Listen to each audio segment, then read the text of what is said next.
16-bit themes, laying it down. Somebody's gonna get their box opened. Somebody's gonna get their tape split.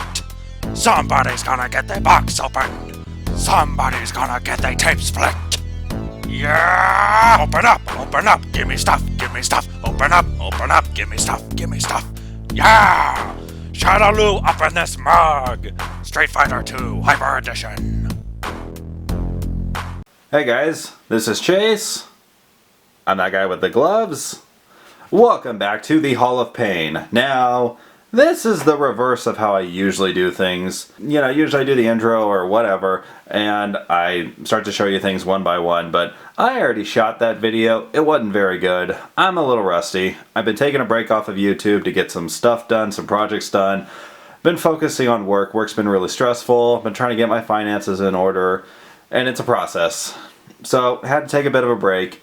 Well, first things first, you'll notice that there's a bunch of crap here in the middle of the ring. The ring's not set up. I have to keep constantly taking off the ring posts and the ring ropes because my damn cat Beetlejuice, every time he gets an opportunity, if I turn my back for a second when he's in the room, he jumps into the ring and eats my damn ring ropes. He's a menace! He's a menace to society! He's like that no-gut Spider-Man! I need photos! Photos of Spider-Man! Damn, J. Jonah Jameson! I tell you to eat a Snickers, but this is how you normally are! So you notice Rey Mysterio and Goldberg are just standing there. Two customs of mine, and they're standing inside the Smackdown Stage of Rage playset. Or at least part of one. I have seen a bunch of Instagrammers and, you know, just people on Twitter and stuff like that that have been purchasing. I don't know what's going on right now, but this retro Smackdown Stage of Rage set, a lot of people are purchasing it right now. I just wonder if it was something that was underground for a little bit and it just came back. I don't know.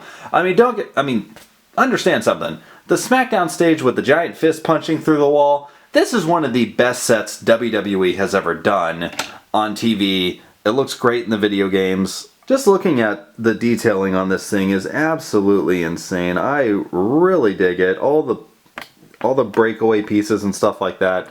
And I put this thing together, but I put it together the wrong way. I don't have instructions for this. This was something I bought off of eBay. In fact, I actually bought two off of one seller.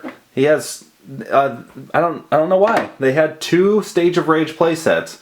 The only thing both sets are missing are like the WWE symbol thing that goes at the very top. They didn't have the ramps, and they didn't have the little circle thing back there. You know, that like half circle thing that said Smackdown back there. That is not a big deal to me. I think I got everything here for a good price.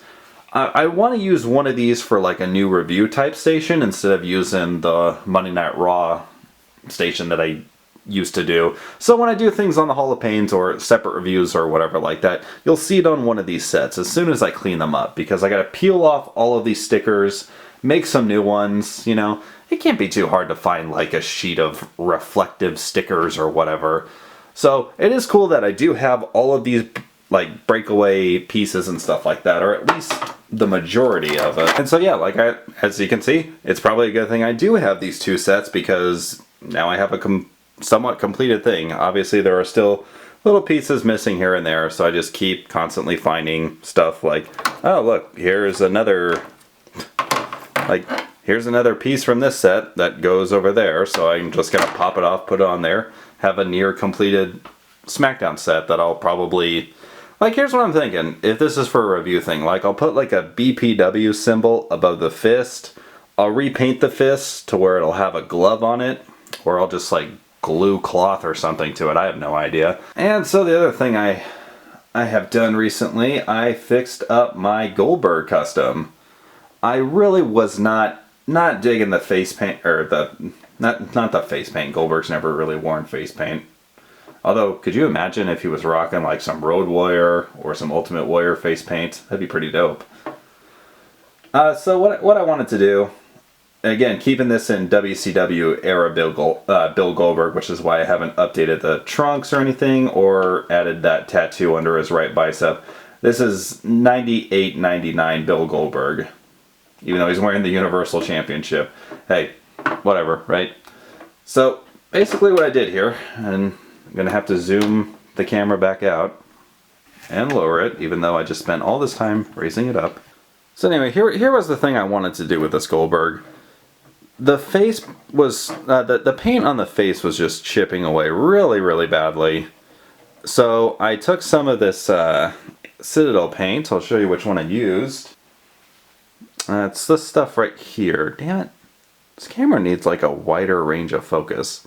But anyway, that's what I used right there. That's what I would recommend for if you're going to paint up figures with Goldberg's flesh tone there. It's like just a little hue or saturation off from being perfect, but that's the closest you can get without having to mix anything, and I'm pretty happy with it right now.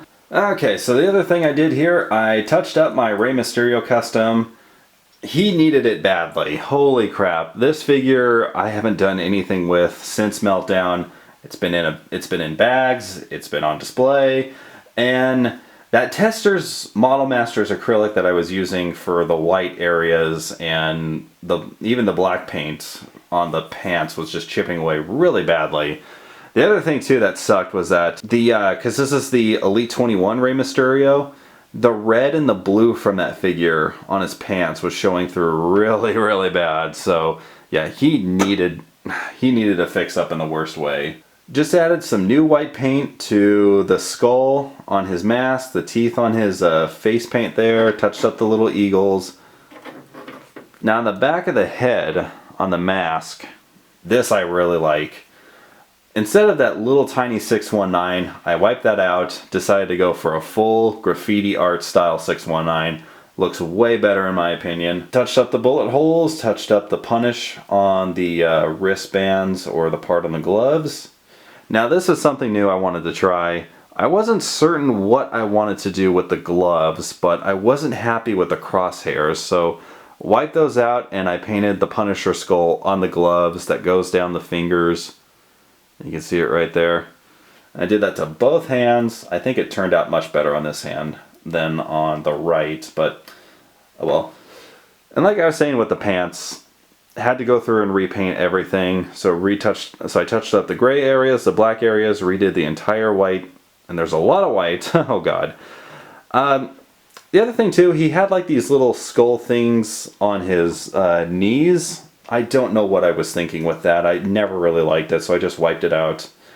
I did want to add something really, really cool to the pants. I decided to put the REY for Rey here on the side of his right leg. That's something you see on a lot of his attires, is that he says his own name on there. And I really like what I did there. The graffiti style font, black outline, white font, stands out really well. On the left leg, same graffiti style font, but it says 619. And again, dude, I just think this looks so much better. Last but not least, this is something I've been working on with Figz. So what we're doing here is we are making a Macho CM Punk using the basic as the kind of template here. I originally thought it would be better to paint this more like how Randy Savage had his pink tights, where they were kind of a lighter, paler pink color, but he showed me the photos of what CM Punk was actually wearing, and it is more like the basic. So I'm going to try to go through and redo this, just make it a little bit brighter and kind of bolder, so just to see if we can get it to match the basic a tad more. He's got the knee pads from the basic because, you know, he needs them. No sense in painting knee pads. Might as well just use the ones that are on the basic. And we got the boots here. The boots are completely done. Really like how these turned out. They've got the stars on the back here where the kick pads kind of end on the outside of them. And I really like how these turned out. Really happy with them. I gotta spray them though, so don't want the paint to chip. Okay, so the other thing too, I have completely moved my entire stop motion area. It's on a bigger table now. This thing is like 6 inches, or 6 inches. This thing is like 6 feet long. It's freaking ginormous. I was able to fit a bunch of foam boards on here, so I've got some added room to it. I definitely need to get a second arena pop-up set and just slap it right there. But for now, this trifold is going to work out pretty good. So that's okay. So here's what I'm using with this other Smackdown, with these other Smackdown pieces, and with the other fist. It's going to get added to the Chase Arcade setup here. I don't have a clear vision of what that's going to be, but I'm working on it.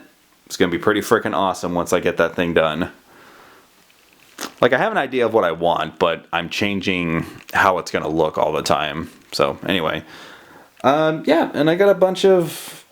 So like I said, this is up really high. Like this comes up to about like my sternum, like where this ends.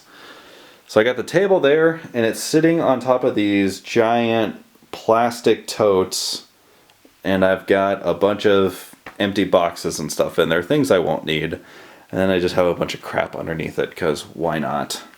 I'm adding reviews into the Hall of Pain. I'm going to add like some figure hunting segments too, just kind of cut down on my workload so I can hopefully maybe not output as much, but make better quality content overall. That's kind of what I'm shooting for. So like, I haven't had any time to talk about the NECA figures that have been coming out. I haven't talked about any SH Figure Arts or any Mezco figures, and I'm so behind on WWE figures that I've been wanting to talk about. Like literally, I can trace it back to like Elite 29 from there on. There's so many figures from there that I wanted to talk about, and I just haven't done it yet because of time. New figures come out, more figures, like figures are just getting pumped out left and right these days, and I don't know what to do about it. So my workload just keeps increasing, and I just keep not having any time to do that stuff. So in future episodes of the Hall of Pain, I'm going to crack open a figure or two that I have, you know, lying around, and we're going to talk about them. So whenever I get something in the Hall of Pain, like if it's a brand new Elite figure or something off of eBay, instead of just saying, I'll wait to tell you my opinion on it when I do a video, I'm just going to tell you my opinion on it right then and there, give it the seal of approval, or give it the thumbs down, or whatever. Like I said, work's been crazy, life's been crazy, things are finally starting to settle down, and I'm rambling. So I'll do the smartest thing I can and say, this was Chase from Burnout Inc. I'm that guy with the gloves. Like, comment, share, and subscribe if you want to. Shout out to the Patreon peeps, of course. You're all right down there. Links to your channels if you got them. And I don't know, guys. I'll see you next time. And we'll find out who or what is going to enter the Hall of Pain next. On Stage of Rage. Hey, get out. Get out. Go. Never get anything done with these damn cats.